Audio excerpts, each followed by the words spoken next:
Hello everyone, I am Dr. Vinita Goyal, cancer specialist radiation oncologist at Fortis hospital Shalimar Bagh. आज मैं आपको कुछ समझाने वाली हूँ, कुछ जानकारी देने वाली हूँ ब्रेस्ट कैंसर की सर्जरी से रिलेटेड। मैं अक्सर देखती हूँ कि लोगों को इसमें कुछ कन्फ्यूजन रहती है। ब्रेस्ट कैंसर की बेसिकली दो तरह की सर्जरी होती है। एक सर्जरी होती है जहाँ ब्रेस्ट को बचा के सर्जरी की जाती है, मतलब पूरी ब्रेस्ट नहीं निकाली जाती, ब्रेस्ट को कंजर्व किया जाता है, जिसको लम्पेक्टमी कहते हैं, जहाँ ट्यूमर एरिया होता है सिर्फ उसको निकाला जाता है।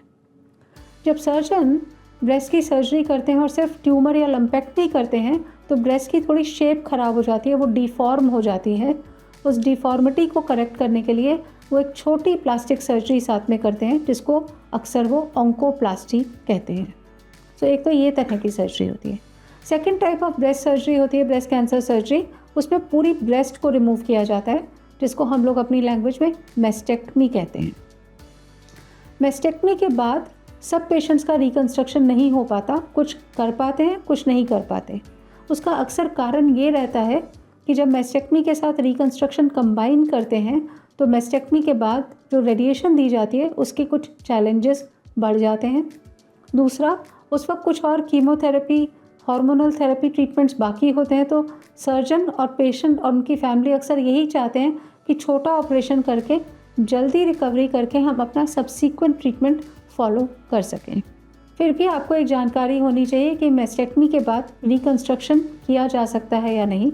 मेस्टेक्टमी के बाद रिकंस्ट्रक्शन किया जा सकता है। आप अगर उस दौर से गुजर रही हैं जहां आपका इलाज का डिस्कशन सर्जन के साथ चल रहा है तो आप उनसे इमीडिएट रिकंस्ट्रक्शन, मतलब जब वो मेस्टेक्टमी करें तब रिकंस्ट्रक्शन, या कुछ रिकंस्ट्रक्शन बाद में भी किया जाता है जिसको डिलेड रिकंस्ट्रक्शन कहते हैं, वो डिस्कस कर सकते हैं।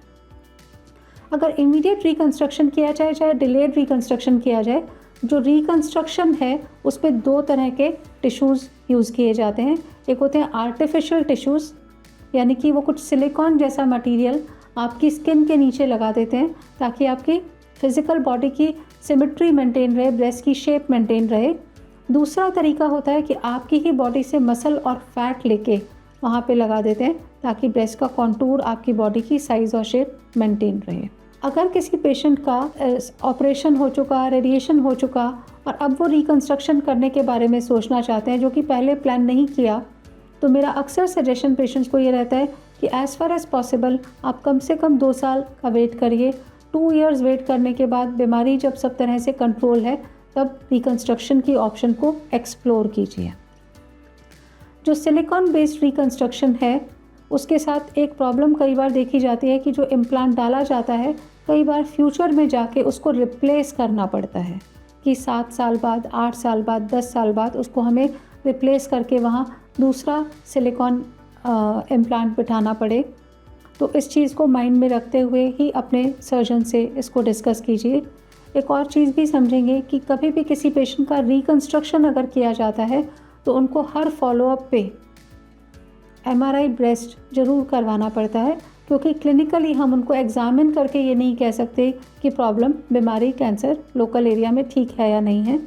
ये भी एक कारण है कि अक्सर पेशेंट्स को जो डिलेड रिकंस्ट्रक्शन है हम 2 साल के बाद करने की सलाह देते हैं, क्योंकि 2 साल के बाद आपकी फॉलोअप की फ्रीक्वेंसी कम हो जाती है।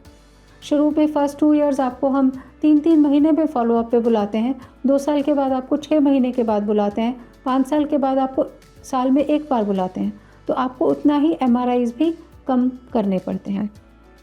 ये भी मैं क्लैरिटी देना चाहूँगी कि रिकंस्ट्रक्शन करता कौन है। ये रिकंस्ट्रक्शन अक्सर plastic surgeons in conjunction with your surgical oncologist and oncology team ये रिकंस्ट्रक्शन करते हैं।